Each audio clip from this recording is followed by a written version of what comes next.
My thoughts, my opinion. Sports Podcast. Yo, what it is? Welcome back to another episode of MTMO Sports Podcast, Doug, and this is my 143rd thought, yo. Woo! It's been a minute since I sat in this chair, yo. It's been a lot going on, you feel me, as far as my boys been having their basketball games, which is kind of intervening the same show time. This is why the show was a little bit earlier today, because they got a game today. I've been sick a little bit. I've been sick last week, trying to get myself back to normal. You know what I mean? But I was normal enough to do a show today, yo, because I got a lot of spit to talk today. You feel me? Also, I've been running around trying to make sure the my event that's coming up on February the 8th, as I'm helping giving back to the less fortunate, making sure I'm collecting donations and getting all that good stuff together. So, you know what I mean? And then while I'm on that segment, yo, if y'all have not already, please go out here and check out Walk a Mile in Our Shoes, as we are a nonprofit organization that sat out here to give back to our communities. We are having we got multiple locations like North New Jersey, South Jersey, and we now got a new location in Baltimore now, which is me, your boy that's running the regional coordinator position. So make sure y'all go out here and check out Walk a Mile in Our Shoes, as this nonprofit organization is growing. We are growing, you feel me? So dope organization. So check us out. And before I go any further, because we got a dope show, I got a dope show lined up for y'all, yo. We're gonna talk about the New Orleans Saints and their head coaching positions, like why nobody is trying to go for that position. I got my couple of reasons why I believe a lot of coaches is not really trying to head down there. We're going to talk about Lamelo Ball, yo. Did the NBA really get my guy from going to the All-Star this year, yo, after putting up everything that you was really supposed to have, maybe except for a few things?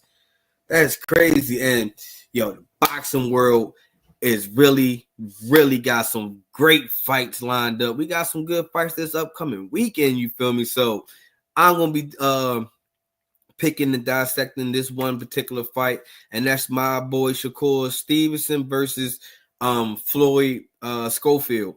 And I think that this is a fight that everybody need to tune in somehow, some way. If you can watch this fight, excuse me, it's coming up next month.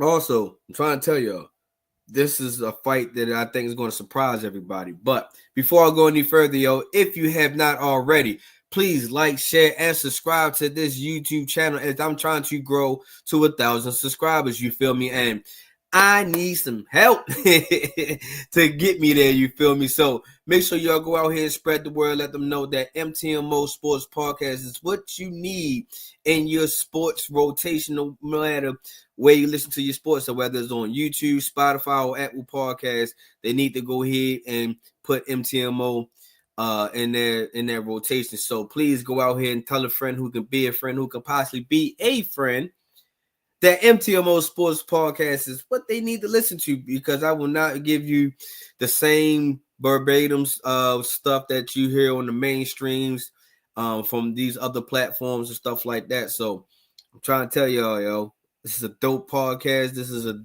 dope, and I always give you the dope topics, no matter if it's my full-length episodes, whether it's YouTube shorts or whatever the situation is, yo. Just make sure y'all tap in to MTMO Sports Podcast. All right. Got the promotional and the business stuff out of the way. Yo, let's go to the NFL. You know what I mean? Because we winding down from the NFL. We finally got two teams that's going to be in the Super Bowl. We got our Kansas City Chiefs, and we got the Philadelphia Eagles, which I will not be talking about this week.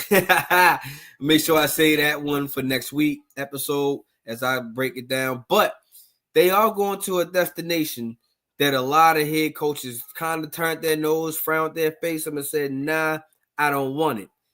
And they are heading to the New Orleans. But the New Orleans Saints is nowhere near the Super Bowl.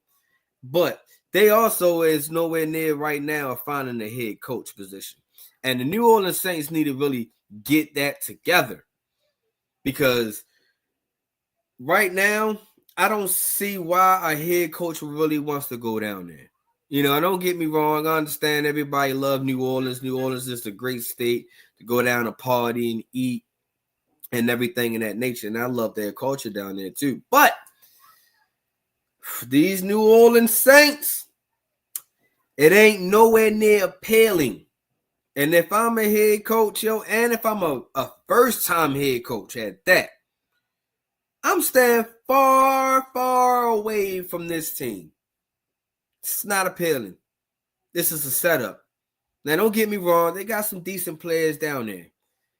But I just don't feel like them decent players that they have down there, it's going to be good enough to even win the NFC South. And we all know the NFC South is up for fucking grabs, dog.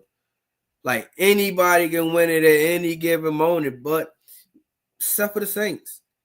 I don't feel like that they are just like one piece away or maybe just two pieces away.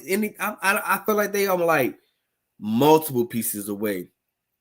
And this is why I see a lot of head coaches was like, nah, we're going to walk away. The only thing appealing for the New Orleans Saints right now that you can really hang your hat on is that they got the number 9 draft pick in this upcoming draft. It's in the top 10, right? You can find somebody in there in the top 10. I haven't really did my mock draft yet for the draft. So just gotta kind of just go with the flow with this. And it's like, what can the Saints really bring in?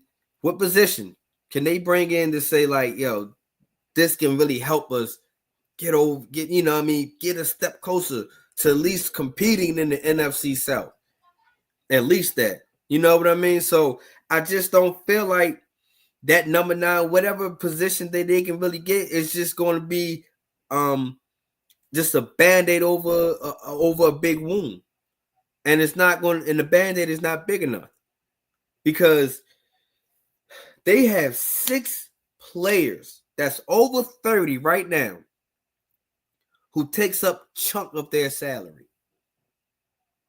Now when y'all start to see where I'm going at, so it's just like, dang, what's those 6 players?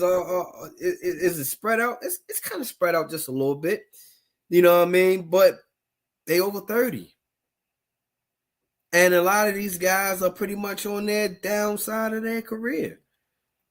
The only thing that the New Orleans Saints can really do is ask, can they restructure these contracts again like they've been doing last year? But, they are deep in a hole. Like, they are deep in the hole. Like, right now, they are like 50 plus million over the salary cap. Like, that's a lot of money. That's like, how are they going to get rid of that? You know what I mean? How you going to pay for that? Somebody go head out. Y'all gotta go out. Sorry, y'all. I got my nieces and nephew popping in up on me. You feel me? But I just don't feel like the New Orleans Saints is that's a lot of money to try to recoup. What it is, OG? How you feeling, big guy? But and then with being in the hole like that, do you know like the next team is just like 27 million off from the next team? Like the next team, we got a little bit of spending money. The New Orleans Saints doesn't. And remember what I just said, those 6 players that's over 30, they is taking majority of their money, 140 million worth. And these players are D'Amico Davis, Cameron Jordan, Taysom Hill, Derek Carr, Tyrann Mathieu, and Ryan Ramczewski. Like I said, these 6 players are over 30 plus, and they are all tied in together accumulating 140 million of their salary cap. That's a lot of money. And then you gotta live with Derek Carr for 2 more years, unless you can find some type of sucker that can trade, that will trade for Derek Carr. And Derek Carr didn't really show nothing last year other than being injured. We all know that in NFL, best ability is availability. And I don't think that even if Derek Carr, if they could find another team that would trade for Derek Carr, I don't feel like he's at his peak anymore where he can help a team really become a playoff team or a deep playoff team. Let me say that.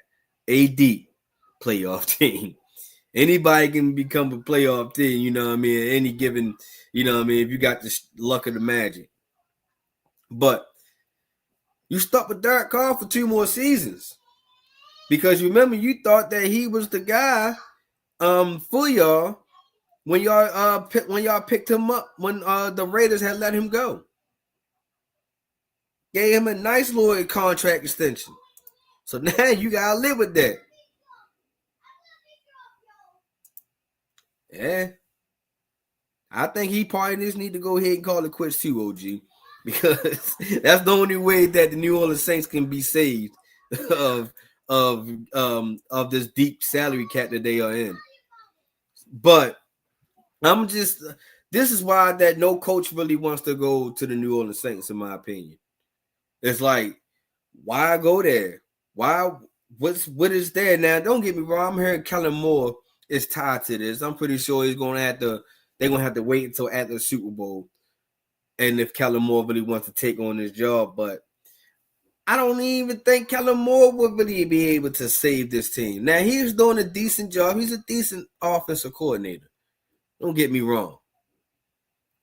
But I don't think that he's going to be able to be a genius enough to turn this team around, this old team around. That's the part right there. This is an older team. And I'm not saying that you got to build off your team to be young and all that. You need some little bit of experience in there to actually be a deep playoff team or a Super Bowl contender. You just gotta have the right mix. But I think all these guys are pretty much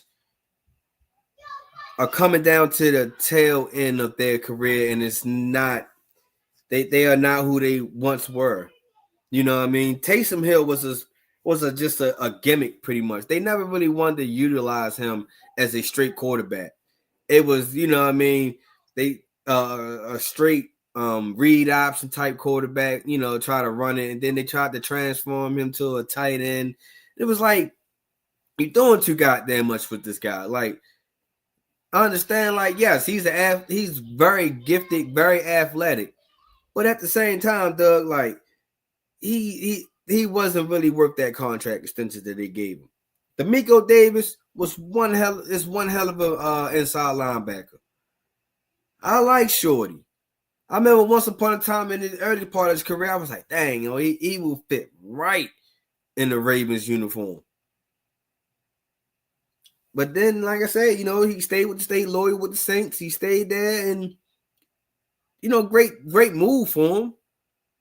But now, that money is really looking hard on them. Cameron Jordan is probably gonna go down as one of the Saints greats.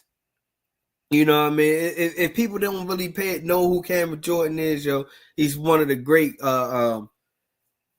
edge rushers that we still have in this game. One of them. But when the last time that you really heard Cam Jordan really in the top 10 of sacks anymore? You know what I mean? Now, don't get me wrong. Stay loyal. He stayed with the Saints through it all. He's seen the bad and the great with the Saints. But at the same time, man, we all knew that, you know, sometimes being loyal ain't the best thing for you. And that goes both ways for the Saints and Cam Jordan. Maybe the Saints should have let Cam Jordan go and brought some new blood in before Cam Jordan started really slowing down. And like I said, I'm not saying that Cam Jordan is ass or anything in that nature. He deserves to be in the NFL. But he's not once was that player he was like a couple years ago or in the beginning of his career. You feel me? So, like I said, I'm not trying to down none of these guys. Like the Honey Badger. We all know that, he was a damn great safety, especially when he was with the Kansas City Chiefs. If y'all paid attention to his career like I did when he was with LSU, man, he was dangerous during that time. So I just really just think that the Saints this. Okay, I go tell Auntie. We tell Auntie. Okay, just go tell Auntie. I'm sorry, y'all. My niece and nephew just keep on barging in. But yeah, I just really just think that the Saints should have just kind of just moved on from these players. And now that they tied into these players so much that it's really taking up their cap space, and now it's like it's not appealing to any head coaches that wanted to be there. You hear Mike McCarthy clearly just was like, you know what? I'll wait the next year. Somebody probably gonna lose their job anyway, so I'll wait the next year and wait to see whatever head coaching jobs vacancies come available.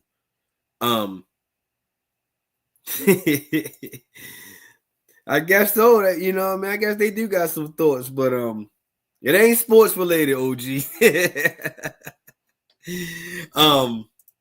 But yeah, man, I just really just think that's why a lot of coaches is turning their nose and walking away from the Saints head coaching positions. It's clearly because of their cap space, of there's no really good structure there in their organization.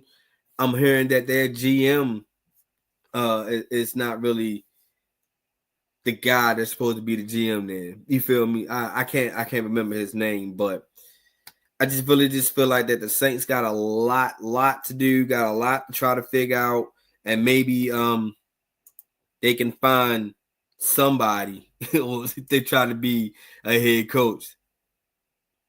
Now don't get me wrong. Don't get me wrong now. They got some decent players there. They still got Alvin Kamara. They still got Chris Olave. They guys. I don't really know the Saints roster like that, but they got some decent players down there. It's just they just not they just pay too much money into older players, and that's how I'm looking at it, yo. Go ahead and take the job, yo. I guarantee you. You'd be fired before you about mid-season. You know what I mean? So you can go ahead and take the money.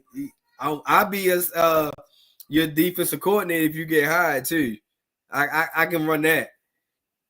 Yeah, Derek Carr is just trash. Derek Carr is really trash for real, yo. He lost his best days when who was his? I think what was that? John Gruden as his head coach. That was his best days right there, yo. And the beginning of his career. But other than that, Derek Carr is done. He's trash. He's over with. You know what I mean? Yeah, yo. Like I said, yo, keep me in mind if you get that head coaching job, yo. I'm serious about being in DC. But ain't nobody going to the. It's gonna be tough going to the Saints, Doug. I just. It's not appealing.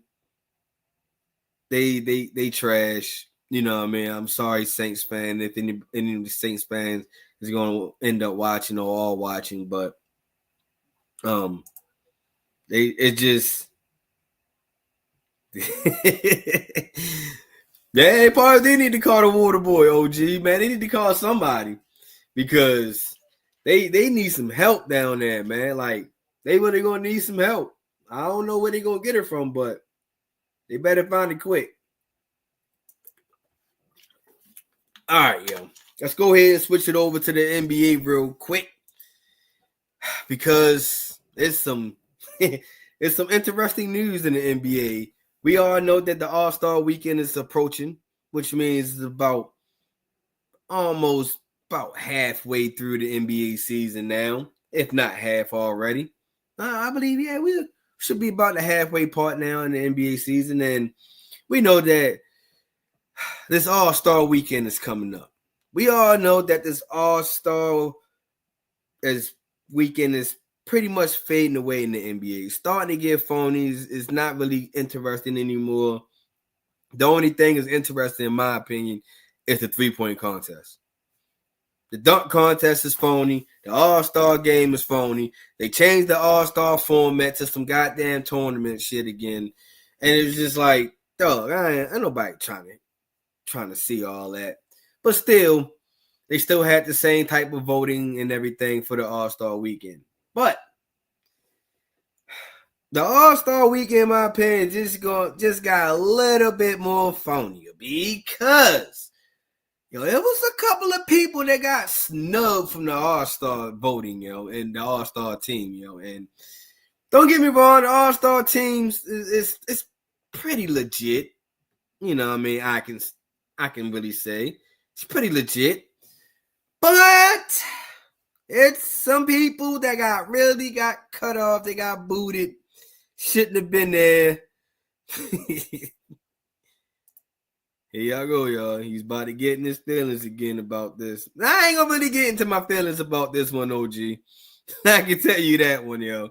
It is what it is when it comes to these guys wants to change the format about it. But what I am gonna get my feelings about is because I believe that there was a player or players, but this one particular player was snubbed.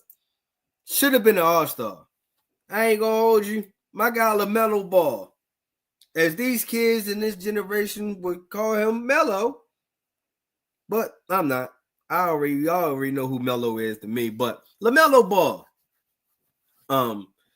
did not make the All-Star team. Not the starters, not the reserves. And it's just like mind-boggling. Can't understand it. How this guy did not make the team. Lamelo was number one in fan voting. Lamelo was number 3 in players voting. Number 7 in media voting. This guy was in top 10 in the top 3 categories. Lamelo Ball is scoring. Make sure I got my notes right. Lamelo Ball averages more points per game, rebounds per game, and assists per game than every single Eastern Conference All-Star guard that's a reserved. He still was not named an All-Star, yo. Yo, this guy is putting up numbers. He's averaging 28.2 points a game, which put him 4th in the NBA. He's averaging 5.3 rebounds a game. He's averaging 7.3 assists a game, which put him 9th. He's shooting 41.9%, which is like, 42%. But, hey, win some, you lose some. You can't get them all.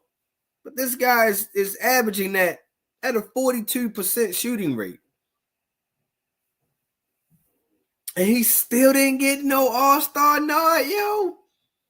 Yo, let's listen to this. Listen to this All-Star team. This Eastern Conference team, yo. For the starting lineup, you got Jalen Brunson, Donovan Mitchell, Carl Anthony Towns, Jason Tatum, the Greek Freak. Giannis Antetokounmpo. Pretty solid starters. You would kind of squint your eye a little bit at Jalen Brunson. Just a little bit. But then you be like, nah, I wouldn't do it. I get it. Donovan Mitchell, number 1 team in the Eastern Conference. The Knicks got Jalen Brunson and Karl Anthony Towns as the number 3 team in the Eastern Conference. Jason Tatum, number 2 team. We all know that Jason Tatum is probably well-deserved to be in the starting lineup. Giannis Antetokounmpo. Slow start for the Milwaukee Bucks. But somehow, some way, these guys found their magic, found their mojo. All right. We can kind of see that. You know, you got the bigs, got the guards. And like I said, you want to squint your eye at Jalen Brunson just a little bit, but then you just say no.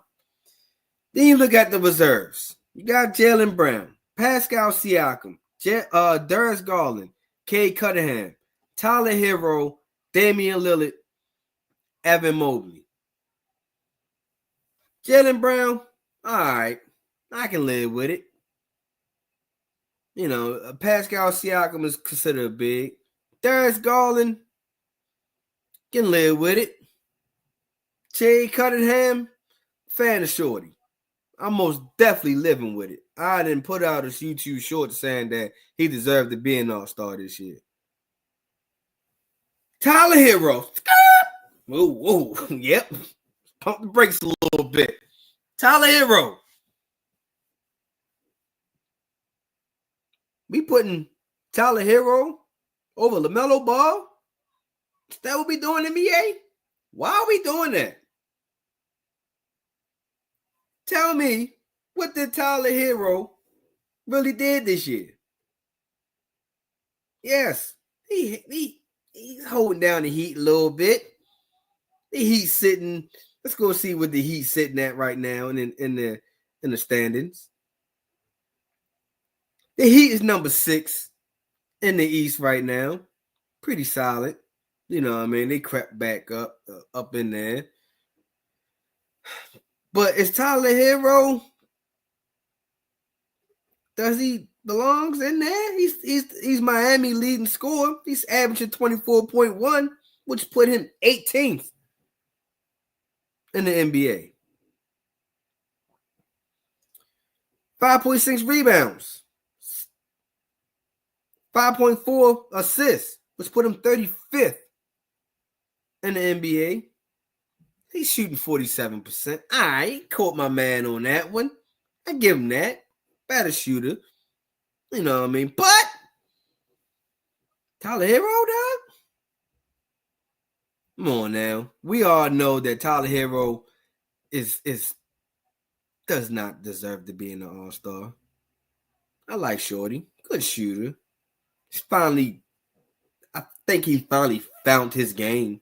Took him a little minute, but he finally found his game. He's starting to be consistent with his game. Let me say that. He's being consistent with his game.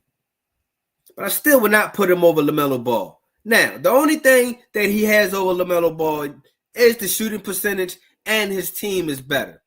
But also, his team gets more TV time than the Charlotte Hornets. Because the Charlotte Hornets don't really get a lot of TV time. And I know a lot of people are going to say the Charlotte Hornets suck. I get it. But the fans, somehow, some way, knows about LaMelo Ball. Without getting TV time at all. The fans felt that the players knows who LaMelo Ball is. And you still put Tyler Hero over him? No way. Can't live with it. Cannot live with it. You know, I mean, then you got Dame Lillard and Evan Mobley. We all know it's Dame. You're probably going to get the little head nod anyway. But Tyler Hero shouldn't have been in it. I think LaMelo Ball most definitely got gypped. Most definitely got gypped. I'll say this. If people wants to say, well, it's his injuries, he's always injured. Well, how would you know he's always injured if he ain't getting a lot of TV time? Which means you're doing your research. That means you're looking at his games regardless. Am I right? Team is ass. It's not his fault that the GMs and the organization is not putting a good team around him. But he's keeping the Charlotte Hornets relevant, though. But I can guarantee you, if you put Lamelo Ball on a mainstream team, somewhere that it's a must watch, let's just say the New York Knicks, I guarantee he's going to live up to his hype. I guarantee you, if you put LaMelo Ball on the Miami Heat right now, the Miami Heat will be way more relevant than putting Tyler Hero in there. I think LaMelo Ball will probably have this team probably in the top 5 or 4. But we all know that if Jimmy Butler gets traded from Miami, or when he gets traded from Miami, they ain't going to be able to depend on Tyler Hero when it comes to deep and playoff run. That's all I'm saying. Like I said, I like Shorty, but I'm not choosing him over no LaMelo Ball, yo. You know what I mean? I'm not doing that. He needs to get some GD players and all-star off the court. Yeah, I would. You know what I mean? Yeah, see, Tyler Hero. Another Tyler Hero. I wouldn't have chose Tyler Hero to be in the All-Star either. Yeah, man. Jimmy always suspended, man. Jimmy is suspending himself just because he's trying to force his way up out of Miami. That's all my guy is trying to do. He's done. He's going to do everything he can possibly can to get him up out of there. But yo, as far as LaMelo Ball though, yo, my man was robbed. Straight robbed. No mask. Nothing. Just walked up on my man and said, kick out your all-star votes because you ain't going. That's exactly what they did, yo. They got my man, yo. It was just like, yo, the NBA, you got to be crazy. You got to be smoking. But hit us out, though, yo. I'm not just fighting just to here to fight LaMelo Ball. You know what I mean? Just to fight for LaMelo Ball, yo, because it's a lot of other good players that got snubbed from the All-Star. Trae Young for the Atlanta Hawks. And I know a lot of people are going to say, well, he's also on another losing team. So why are we going to put – but Trae Young is also leading in a lot of statistic categories. So I think that Trae Young belongs in the All-Star in the All-Star game. When it comes to I heard people put Pablo Banchero in there. That is my guy. I am a huge fan of Shorty. Like, huge fan. But my man was hurt throughout the season a lot. You know what I mean? Especially the meaty part of the season. So I really can't fight for my man when it comes to this one. Devin Booker most definitely should have been in the All-Star. Should have been in the All-Star game. I don't know why he wasn't invited. That is crazy. And here is the second biggest. Let me say that the second biggest All-Star snub of this year is the Mantis Sabonis. I'm not understanding why Shorty did not get invited at all. Not understanding. Because Sabonis leads the NBA in rebounds per game with 14 and a half. And in double-doubles, he has 42 double-doubles this year. And he was not selected in the All-Star. It's like, what are these guys are putting up big numbers. Big numbers.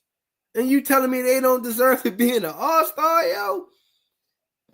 I ain't gonna hold you, yo. That is the second biggest snub in this All-Star voting, yo. I think they need to find a different way to vote, or I don't know what they need to do. They need to fix this shit. They want to sit here and try to change these All-Star formats, and you can't even get the voting right.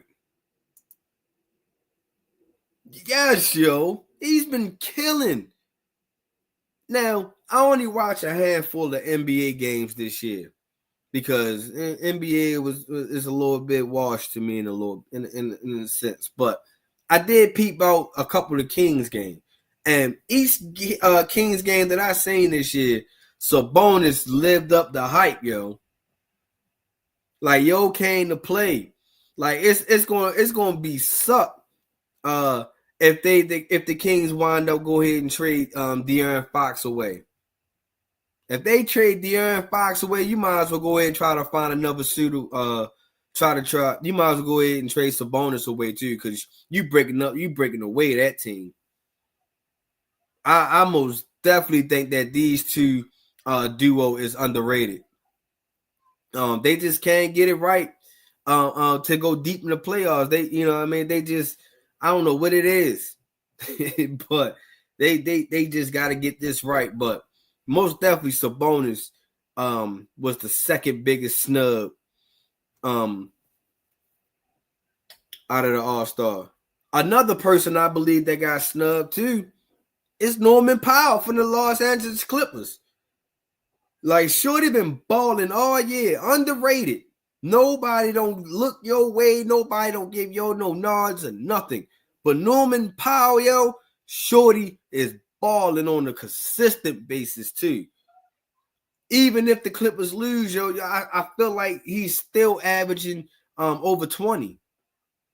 Like him and James Harden and that guard duo, yo, is scary. And now they start to get Kawhi Leonard back, and if he can stay healthy and stay fully committed to this team, yo, the Clippers can be a team that you kind of need to watch out for when it comes to in a deep playoff run.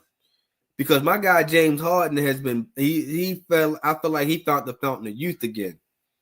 He is finally taking over the team like he used to in the Houston Rocket days. So I really just feel like that Norman Powell is really getting slept on and was an all-star snub too. So if I can put an all-stars all snub team together, it would be Trae Young, Lamelo Ball, Devin Booker, Norman Powell, and Sabonis. That would be my 5 right there. You know what I mean? But it's a lot of people that also I feel like they got snubbed, man. You could have fought for Tyrese Maxey. You could have fought for De'Aaron Fox, as who I just alluded to. You could have fought for Kyrie. Like, I can't believe Kyrie wasn't voted to come to All-Star, yo. So it's just like, yo, it's a bunch of players that we all could have fought for, and I feel like that maybe they should have got in, but like, man, oh man, because it's some players that I probably would switch out, maybe, but you know what I mean, tomato, maybe next year. You feel me? Yeah, bro. Maxey is also having an underrated year. You know what I mean? It's getting outshined because of what Joel Embiid is doing, yo. This guy not playing, but right now, the Sixers has kind of found a little mojo, especially with Maxey. Now, I don't think that the Sixers going to make the playoffs or even make it to a play-in situation, but if it wasn't for Maxey, yo, the Philadelphia be down there with Washington. Trash ass team, you feel me? So I just think that they lucky that Maxey is there, yo. At least they get watch something, you feel me? So shout out to my guy Tyrese Maxey, man. But yeah, yo, as far as this All-Star weekend, these All-Star rosters, it's pretty cool. You know what I mean? I ain't gonna harp on it too much, but LaMelo Ball, the biggest snub, right behind Sabonis, also the second biggest snub, yo. So that's just crazy. The NBA need to go ahead and fix that. They need to go. You know what I think real quick before I switch up out of here, what the NBA should go ahead and do? They should go ahead and face the international team. You know what I mean? Pretty much make it like how it was in that USA, that gold medal type game. Go have an international team come over there and have, play like that. I think that will really boost the ratings of the NBA and that All-Star weekend. Because now you got your best again versus our best. You know what I mean? One game.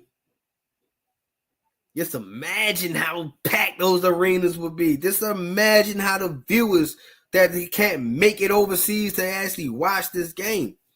I think that will really, really be interesting for the All-Star weekend. I think that will really bring out some attention. Hey, you never know.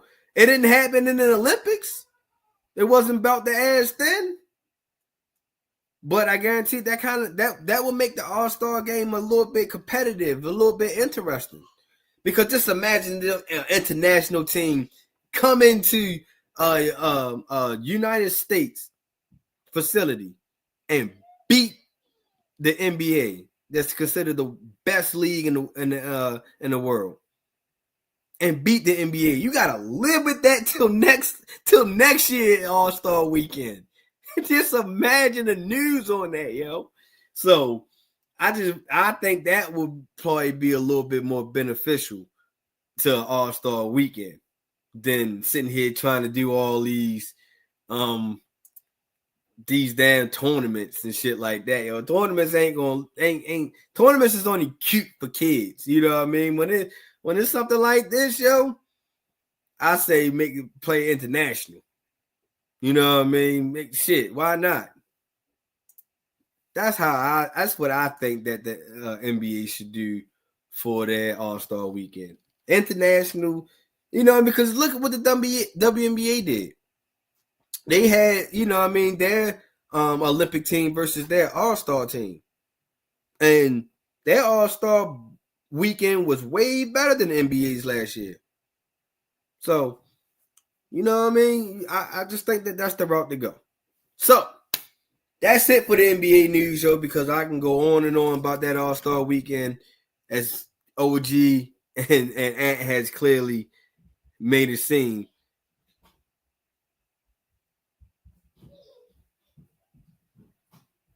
All right, real quick. I think it's dope. Because what's crazy was I was just hooping with Ray Rice probably roughly about 6 months ago. You know what I mean? I was just hooping with him at the gym called Supreme out here where I live at. And I remember he was telling me that he was really coaching what was that? Pikesville Wildcats. I forgot what age group out here. I mean out there in Pikesville. But him transition to high school now, because he helped Pikesville out a little bit, even though Pikesville is a great organization for as far as youth football. Pikesville can be winning some championships up there. They always had some big players come out of Pikesville. So I'm not saying that Ray Rice is uplift that organization like that, you know what I mean? But he did put his stamp down when he was there. But him going to Milford as that JV football coach, that's a big move, yo, because Milford has been growing lately. You know what I mean? As y'all already knew, I had interviewed a kid what was that, a couple years ago that had went to Milford, and now he's on his way to I forgot which college he committed to. I'm trying to get him back on the show, but yeah, he's committed to I forgot, like I said, I forgot which college, but he was from Milford. So Milford is really growing. I think that this is going to be big for Milford as far as bringing in revenue, bringing in some dang, yo, what's those people called that come there to the games and stuff like that, bringing in scouts, bringing in revenue. And just it's going to feel like a big atmosphere there, in my opinion. And I just don't think that he's going to stop at JV. I think he's going to wind up being the varsity head coach whenever that timing is right. You feel me? So I love the move. Hopefully I can meet back up with him again. So I can hopefully come have him on to the show. You feel me? So that dang, bro, that you go ahead, drop some good news. You feel me? Shout out to Ray Rice, shout out to Milford Mill. That's some big news. You feel me? That's some big news, yo. But last episode, last segment I'm going to talk about, not use, but I'm gonna talk about. Today we're going to switch it up. I gave y'all NFL, NBA. Now it's talking about some real combat sport. You feel me? A little bit of boxing. Yo, I'm trying to tell y'all. Find some way, starting this Saturday, find some way to watch boxing, Dub, because it's nothing but big fights coming up this month of February, yo. It's starting in February, and it's just going to keep spilling out. Like fight after fight after fight, you feel me? And it, like I said, it's a big fight this Saturday and Sunday. You got Benavidez versus David Morrell. That's going to be a huge, huge fight. Then you have Clarissa Shields that's also fighting on Sunday. But not going to really talk about them right now. It's just one fight. I can't wait. It's a couple of weeks away. February 22nd to be exact, you feel me? And this one, I feel like everybody needs to really, really pay attention, yo. We got Shakur Stevenson versus Floyd Schofield. And I don't think that y'all need to worry about the names. You feel me? Because their name speaks for itself. But a lot of people don't know about. Everybody's kind of like, oh, this is going to be easy. We're going to go with Shakur, man. Shakur Stevenson is that guy. You know what I mean? I think that y'all probably need to take a little pause real quick before y'all pick Shakur. Now, I'm not saying that I'm picking Floyd to win this fight.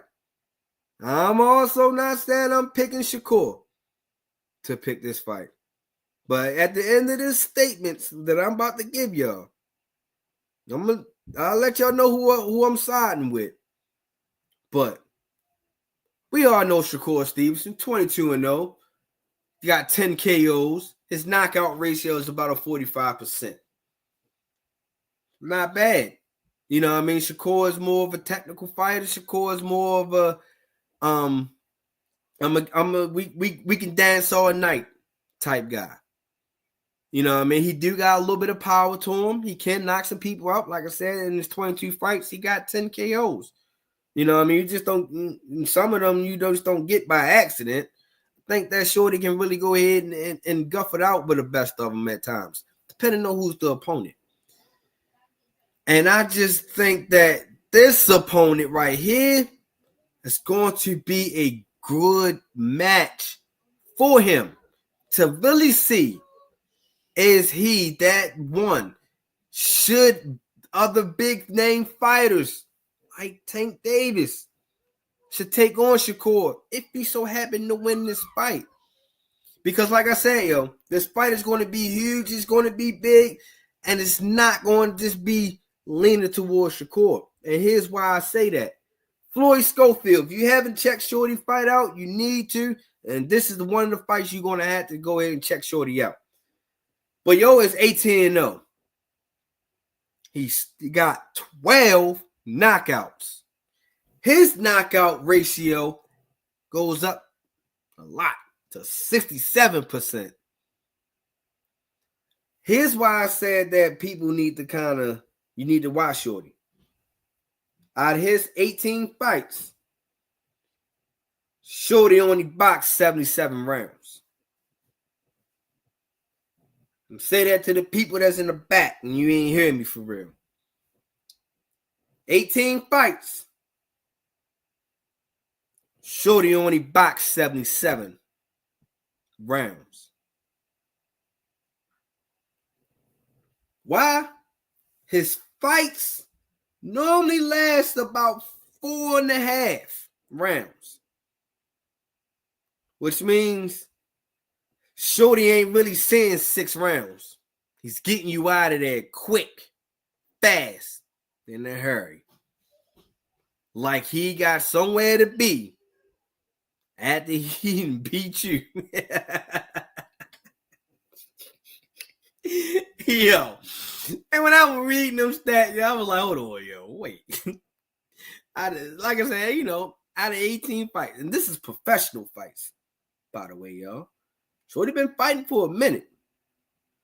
His amateur fights, he got 84-6 when it comes to amateur. So Shorty about that. He got a lot of fights underneath his belt.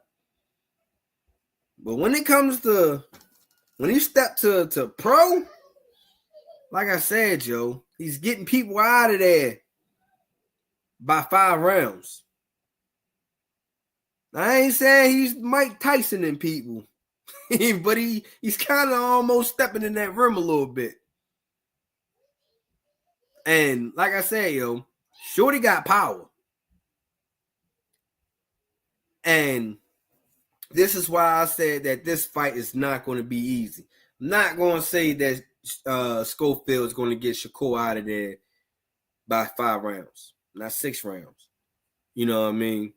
I think that this fight might see 7 rounds in my eyes. Might tinkle to be 8. I have some questions for Shakur, just a little bit.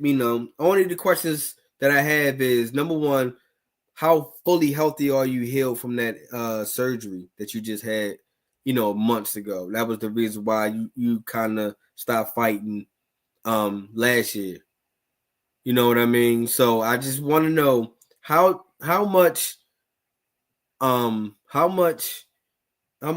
did you heal from this injury? You know what I mean, from the surgery. Did you heal fully? Is everything right? I know you training, you back to, getting yourself together, because you had no choice. Your fights is only a couple of weeks away, you feel me? But did you, is you fully healed from that?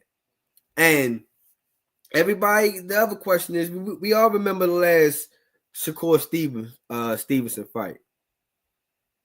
He got the job done, but he didn't get the job done the way we wanted him to get the job done. He pretty much went the distance. He went the distance with his last opponent. And a lot of people was booing him. A lot of people was like, oh my God, I paid my money to get here, bop, bop, bop. But what showed me out of that fight was Shakur was disciplined. He was able to stick to his game plan. He didn't go off track. That's what I seen out of Shakur. You know what I mean? I wouldn't quite boo him. You know what I mean? I just think that because he was in his hometown, people was expecting to be a knockout, expecting it to be finished. You know what I mean? So I just think that that's why people booed him. He got the job done. He did what he's supposed to do. Like I said, he didn't knock him out like everybody wanted him, but he got the job. He got the dub. You know what I mean? But like I said, now this one can't just keep pussyfooting around. You can't. This is the one, Shakur Dub. This is the one that you're gonna have to come out and give it your all, yo.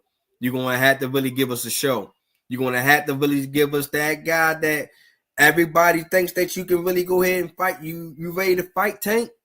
This is the time that you have to prove it. Because your title is on the line. Your WBC lightweight championship is on the line on this one. You know what I mean? And I really just think that if you so happen to lose this fight, man, people going to have a little bit of questions. People going to have a little bit of like, I don't know. Should he get Javante? So I feel like Shakur has more pressure than what Floyd Schofield has more pressure on him. Because if Floyd Schofield wind up losing this fight, everybody's going to be like, yeah, he came up to it a better opponent, somebody that it was more experienced just a little bit. So that was one of the reasons why he lost his fight. He'll get the next one. You know what I mean? He probably wasn't ready to be a champ just yet. He'll get the next one. I think that's what a lot of people will say on if Floyd Schofield was to lose this fight. But what I'm leaning to right now, I ain't gonna hold you. I'm taking the underdog. I'm taking Floyd Schofield. And I think Floyd Schofield gets the job done in 8 rounds. I think a lot of people are sleeping on Shorty. It's because they ain't really seen a lot of his fights. And I'm not going to be the one that say I'm riding with Shorty just because of the stats that I pulled up. I seen one of Shorty fights. I seen how he's determined, he's ready. I think that he's going to be the next up-and-coming guy in this class. If Javante is really going to retire, yo, I think people just need to go ahead and pay attention to Floyd Schofield. If this, you know what I mean, to be the next guy to be top dog and almost in this division. Like I said, not going to sleep on Shakur at all. Shakur, if Tank so happens to retire and Shakur wins, he beats Schofield, and nobody's really challenging him at this weight, then yeah, it's going to be Shakur at the top is on top. Then they be, you know what I mean, boom, boom, you know, however it falls underneath of that. But, oh man, if my upset or my underdog, like I said, I think everybody has Shakur winning this fight. So, like I said, I'm taking Floyd. I'm taking Floyd Schofield on this fight. I think he gives Shakur his first L. I think, but like I said, it's going to be a good fight. It's going to be a good one. That's why I said it's probably going to go to 8 rounds, in my opinion, because I just don't see Stevenson really folding too easily. But I just don't think that I think he's going to kind of underestimate Shorty power, and I think that's where he's going to catch him. You know what I mean? Now, the only way that I really can see that Schofield gets hurt by going more than 7 rounds is because he ain't used to it. That's going to be the only way that's the only way that I can see. If this fight still happen to go to like 12 rounds, like it goes all the way through, the fight might lean up towards Shakur advantage. Because Shakur has been up to 12 rounds. Schofield haven't just yet in his pro fights. So that's the only reason why I would say that it will lean towards Shakur in that style. But for me, I'm still going to ride with Floyd Schofield. I think he gets Shakur done in 8. Yeah, you get him in 8. So you know what that means. It's probably going to be a KO. You know what I mean? So ride with Floyd Schofield, yo. Tell me who y'all riding with in the comments. What it is, X, yo. Appreciate you stopping by, my guy. Always an honor for you. Honor for me, yo. But yeah, I most definitely ride with Floyd Schofield on this one, dog. So there y'all have it, yo. Gave y'all a little bit of boxing, you feel me? Gave y'all some NBA, gave y'all some NFL, yo. I appreciate everybody for tuning in. Before I let y'all go, yo, make sure y'all go out here and check my social media platforms. You feel me? Make sure y'all go out and support my Instagram and TikTok. It's at MTMO _sports podcast. And then you can catch Twitter and Facebook, or X and Facebook, at my THTS, my opinion. And make sure y'all go out here and follow the nonprofit organization, Walk a Mile in Our Shoes, as we sitting here trying to have our nonprofit organization grow. You feel me? So make sure y'all tap into that. Make sure y'all follow them on all our social media platforms as well. OG said I gave y'all some crying. I ain't cry that much, OG, man. I just gave you a little bit of whining, man. Get out of here. But yeah, man, make sure y'all go out here and check out Walk a Mile in Our Shoes, and on all social media platforms is spelled out Walk a Mile in Our Shoes. To all my Baltimoreans, Marylanders, yo, remember February 8th is when I'm doing my event that's giving back to the less fortunate. So if you have any clothes that you would like to donate, holla at me, yo. We can link up. I'm still collecting clothes up until about Wednesday of next week, for real. So make sure y'all can if y'all need to hit me up on my Instagram DMs. Let me know that you're trying to donate some items and stuff like that. I greatly appreciate it. Like I said, yo, February the 8th, it's going to be from 2 to 4. Make sure y'all go ahead. I got the flyers posted up on all my social media platforms. Make sure y'all go out there, check them out. Please help donate. Like I said, I'm trying this mission right here is giving back to the less fortunate. I got a next mission coming up for my kids. You feel me? Kids need love too, and Uncle Dad going to be the one that spread the love. So make sure y'all go out here, follow the nonprofit organization, walk them out in our shoes. We giving back to the communities here in Baltimore, also in Trenton, New Jersey, and Newark, New Jersey as well. Make sure y'all go out here, and if you're looking to donate it to those other ones too, like I said, just reach out to Walk Them Out in Our Shoes Instagram page, and they most definitely will get you right. Appreciate it, OG. Appreciate it, man. Yeah, last year was a great turnout. So, like I said, man, if y'all got any clothes, come out and support. Even if you don't have no clothes or nothing like that, y'all, everybody is invited. You know what I mean? Like I said, just come down there, help out if you want to.